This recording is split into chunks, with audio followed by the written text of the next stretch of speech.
We start off the news saying, does our president wish our country ill, or does he want to weaken our standing in the world? What's going on with the foreign policy of this current administration? The crisis in Iraq now is getting worse. We sort of abandoned that country, and the Islamic rebels have attacked the largest oil refinery there, and that could mean shortage of gasoline and power outages in Iraq. One expert warns that the Islamic terrorists won't stop there. They're planning on taking over the world. Chris Mitchell has that story. The stunning blitzkrieg by ISIS left thousands of broken lives in its wake. This is one of the many refugee camps set up in the region. This one is just a few days old, and literally within the region, hundreds of thousands of people have been displaced. This camp is about a 15-minute drive from the ISIS forces, and most of the people here are from the city of Nineveh. And many of the men and women, boys and girls, have seen the worst of the fighting. I saw people without hats on the street, and people who have been killed in the streets. I saw this with my own eyes. When they got into Nineveh, they entered the houses and killed whole families. They don't care about the ages or the humanity. They only care about themselves. That carnage drove these people away. Many refused to be interviewed by us on camera because, believe it or not, many expect to go back. Others, even some young teenage girls, told us ISIS would kill them if they returned. Now they have to adjust to another life. In the region, according to the government, they said there was 100,000 coming to Erbil and 500,000 IDPs across the country. Yeah. But now this is a really serious crisis and a challenge for the whole Iraq. So we, international organizations, are here to support everyone who are in needs in this crisis. Camp life reduces life to basics. People need water.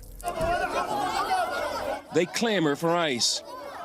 Kids cool off in the 100-degree heat. People fight boredom. Yet they did survive the butchery of ISIS. Shah Alan served in Iraqi intelligence and interviewed captured ISIS soldiers. He found out they have a larger agenda than Iraq. We know that ISIS is not dreaming just to rule over Iraq, but they are dreaming to go to Europe and rule over all of the European continent. ISIS is dreaming to rule over the whole world. The agenda of ISIS and this refugee camp are just two signs Iraq and the Middle East may never be the same, and like Humpty Dumpty, may never be put together again. Chris Mitchell, CBN News, on the border between ISIS and Kurdish Iraq. Oh, thanks, Chris. Folks, we spent a couple $1 trillion, wasted our treasure, and the lives of many of our brave young men and women. Many are at home. They lost legs and arms in vicious attacks. You've seen pictures of them in that Wounded Warriors Project. It breaks your heart to think that we sacrificed that much, and then we have a president who literally gave it all away. Now, this ISIS so far has about 5,000 troops, max 5,000. The Iraqi army has about 900,000 troops. There were a couple 100,000 up against ISIS. They threw down their weapons, took off their uniforms, and ran. What is it? Well, we put in a president, Maliki, who apparently doesn't know what he's doing, and he had a purge of Sunni officers in the officer corps, and so right now you've got Shias, and the Shias are not too much in favor of the present government. It's a mess. And so you've got this religious war going on, a civil war, and it threatens to spread. The thing about ISIS is they were so brutal that Al-Qaeda didn't want anything to do with them. They are so heinously brutal. And yet we're allowing them to go forward. We won't even use air power. The president just said, no, we can't use any air power. We don't know who we're going to hit. Well, isn't that great? So he's going to send a couple hundred Special Forces troops into Baghdad to protect the embassy, and that's it. Well, here at home, the president is facing more questions about his foreign policy, this time about the attack in Benghazi in 2012. John Jessup has more on that story from our CBN News Bureau in Washington. Here's John. Pat, the government says it has finally captured the mastermind behind that deadly attack on the U.S. mission in Benghazi, Libya, that left 4 Americans dead. But many critics are now asking, why did it take so long? Dale Hurd has a story. Ahmed Abu Khattala had been wanted by the U.S. for 21 months before U.S. Special Forces finally captured him. No matter how long it takes, we will find those responsible and we will bring them to justice. And it took a long time to find a suspect who was described by CNN as hiding in plain sight. Khattala had done at least 5 interviews with CNN and other news agencies before American leaders decided to finally move in and nab him. If a CNN reporter can have an interview with him openly in a cafe, why couldn't we get to him sooner? One excuse from Pentagon spokesman John Kirby was that terrorists go to great lengths to evade capture. It can be a complicated process trying to get at them. But it wasn't complicated at all for reporters to get to Khattala.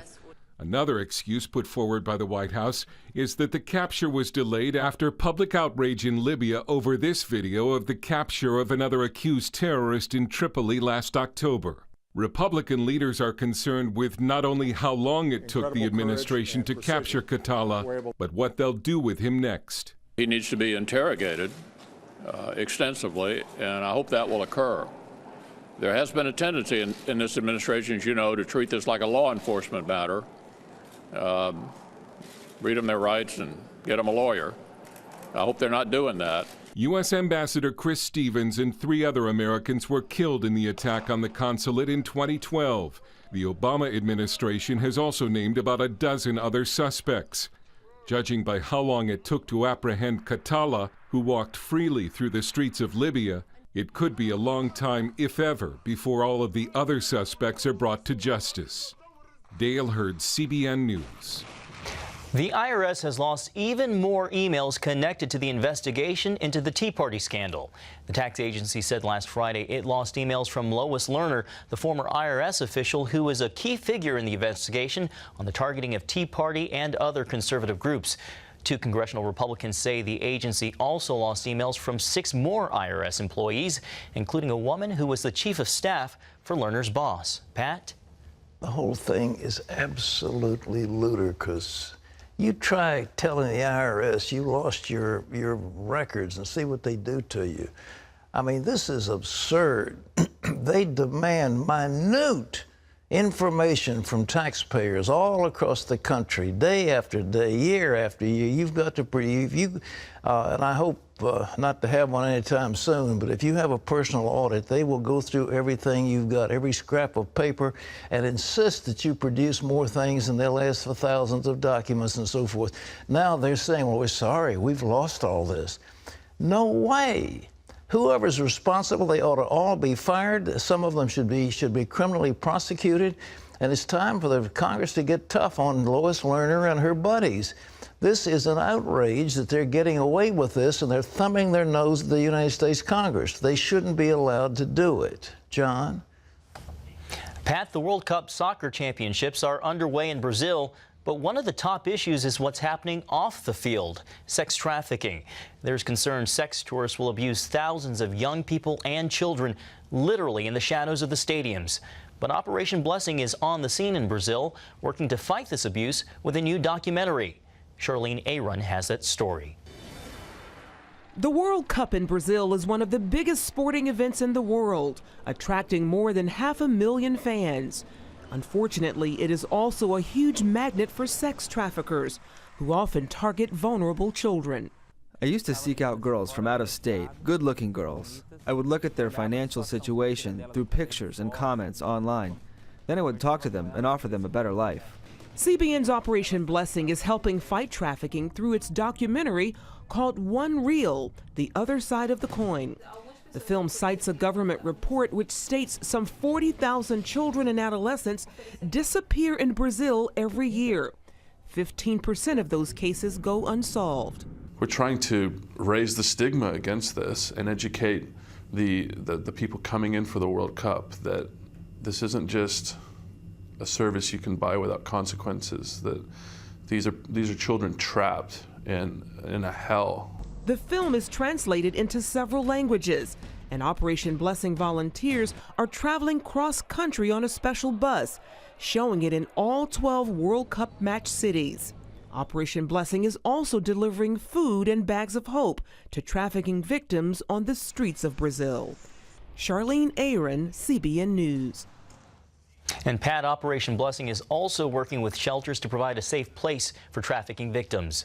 Well, you know, Isaiah 58 is the theme scripture for Operation Blessing. This is the fast that I've chosen, but well, part of it talks about delivering the captives from bondage. And these girls are bondage. This could be your daughter, this could be your granddaughter. I have granddaughters, I have great-granddaughters, and these precious little girls, to think that somebody would steal them and then put them into sex slavery is just beyond belief. But 40,000 kids just in Brazil are being trafficked, and there's about 1 million around the world. It's horrible what he's done to them. No hope, locked up, beaten, starved, and sexually molested, sometimes servicing 10, 12 of these pedophile types every single night. And it's horrible what's done to them. And they're treated just like animals. They're treated just like a commodity. And we've got to do something about it. So I am very pleased that Bill Horan and Operation Blessing have taken up the challenge on this, and they're moving forward very boldly in Brazil for this World Cup. Now, if you want to help, and you should, you can call 1-800-759-0700 or log on to cbn.com, Operation Blessing International, CBN Center, Virginia Beach.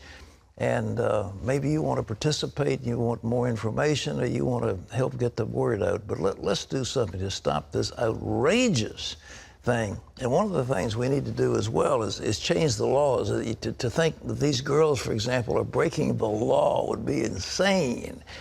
But yet they're being charged many times with violation of law when they're being forced into slavery. We've got to change that stuff. Well, you may have seen on television a very popular figure named Dr. Oz, and John has something more about his congressional testimony. Here's John.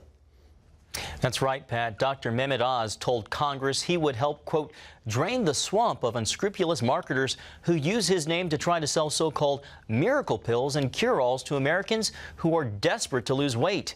Senate Chairman Claire McCaskill of Missouri scolded the celebrity television host for claims he made about weight loss supplements on his program, The Dr. Oz Show. I'm concerned that you are melding medical advice, news, and entertainment in a way that harms consumers. I don't sell anything. If they see my name, my picture, or any part of the show involved in an advertisement, do not buy the product. Dr. Oz acknowledged while his language has sometimes been, quote, flowery, he has never endorsed a specific company or brand. He also agreed that there's no long-term miracle pill without diet and exercise. Top public health experts are calling on federal and government officials to recognize obesity as a disease. Tommy Thompson, the former U.S. Health and Human Services Secretary, is asking Congress to pass legislation that would require Medicare to cover obesity medicine for seniors. More than 1/3 of adult Americans are obese, and medical treatments related to obesity costs America around $200 billion a year. And Pat, just last year, the American Medical Association made that move of classifying obesity as a disease. That's nonsense. It's not a disease. It's a fault of the fast food industry, and it's that corn syrup that is put into everything. Fructose, high. I always look for that on the label. Well, it's there. Now they're just saying corn syrup. They're taking out the high fruit. They're hiding it. Yeah, well, it's just corn. Yeah, it's not. It's a special blending that makes you fat, and it's into everything, and the food processors are doing everything they can to create a hunger. You eat one chip, or you've got to eat another one. You eat one slice, you've got to have another one. It's set up deliberately to get you to eat more, and the idea is supersize. And we have exported fat to the world. So calling this a disease, why don't we come at where the problem is? It is Greed, greed, in those who are making a lot of money on the health of our citizens. President Obama is praising his own executive order that will provide new protections for lesbian, gay, bisexual, and transgender workers. The new order would bar federal contractors from discriminating against anyone based on sexual orientation and gender identity. The president spoke about this action at an LGBT gala in New York City last night. You know, sometimes you guys were a little impatient. Sometimes I had to say, will you just settle down for a second? We've got this. But because of your help, we've been able to do more to protect the rights of lesbian, gay, and bisexual and transgender Americans than any administration in history. Obama urged those in attendance to pressure Congress to pass legislation that would extend protections to the LGBT community. It's still unclear when the president will sign that order. Another deadly terrorist attack in Nigeria. At least 14 people are dead after a suicide bomber struck a location where people were simply watching the World Cup. The explosives were packed in a tricycle taxi and driven to an outdoor site in the regional capital. No one claimed responsibility, but police suspect the radical Islamic Boko Haram terrorist group. Boko Haram is waging war against the country's government as it tries to establish an Islamic state in northern Nigeria. Well, you can always get the latest from CBN News by going to our website at cbnnews.com.